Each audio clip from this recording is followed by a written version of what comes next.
I do have another curse for you that's said to affect the Jacksonville Jaguars, the curse of the first round receiver. This one is more on the obscure side and is quite dark, but it is weird enough that I thought I'd mention it. Throughout the Jags' existence, they have selected 5 wide receivers in the first round of the draft. In 2000, they selected R.J. Soward. Unfortunately, the young wideout dealt with severe alcohol abuse during his short career, resulting in him being suspended indefinitely by the league. He only played briefly during his first year, managing just 14 catches, 154 yards, and 1 touchdown. That lone score though did come on a play where he beat Deion Sanders. He played briefly in the CFL, winning a Grey Cup, although this was short-lived. In fact, in the Canadian League, Soward is probably best known for his touchdown celebration during a Division Finals playoff game. Soward had caught a touchdown, putting his Toronto Argonauts up 14-0. Afterwards, he ran out to the concessions and grabbed a bag of popcorn. Following that, the opposing team would take over the game, winning 33-17, making the incident almost seem like a jinx. Unfortunately, that was basically the end of Soward's football career, a promising athlete whose future was destroyed by alcohol and substance abuse. In 2004, the Jaguars selected Reggie Williams. Williams did make it through all 4 years of his contract with Jacksonville, although he never quite lived up to the expectations of being the 9th overall pick. His most notable accomplishment was catching 10 touchdowns in 1 season. Williams also did violate the league's substance abuse policy, getting caught with marijuana and driving under the influence. Right after the Jags let him walk, he was also arrested on felony drug possession. During the incident, he was tased by police and found to have cocaine on him.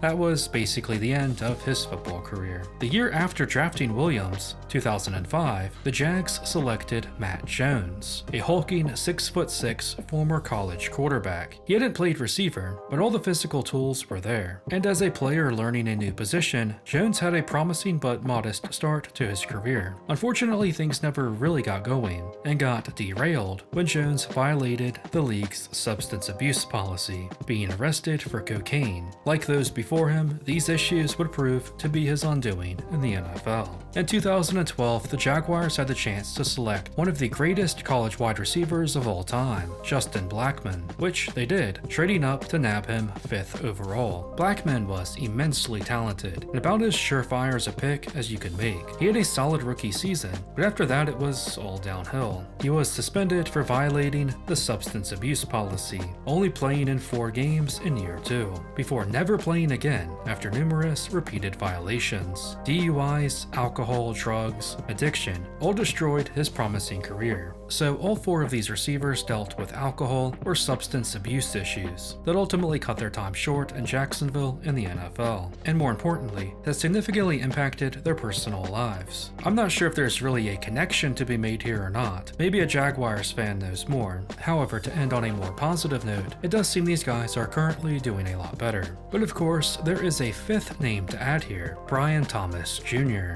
who's probably already the best of the bunch. The former LSU Tiger slammed it in his rookie season with 1,284 yards and 10 touchdowns. At the time of this video, he's only played 1 year, but I see no reason to not expect him to continue to dominate and develop into being a premier receiver. Obviously, anything can happen, but it does seem like Thomas may have ended this curse, if you want to call it that. Personally, I'm not sure it should be considered a curse, rather just an unfortunate string of coincidences, poor decisions, and misfortune.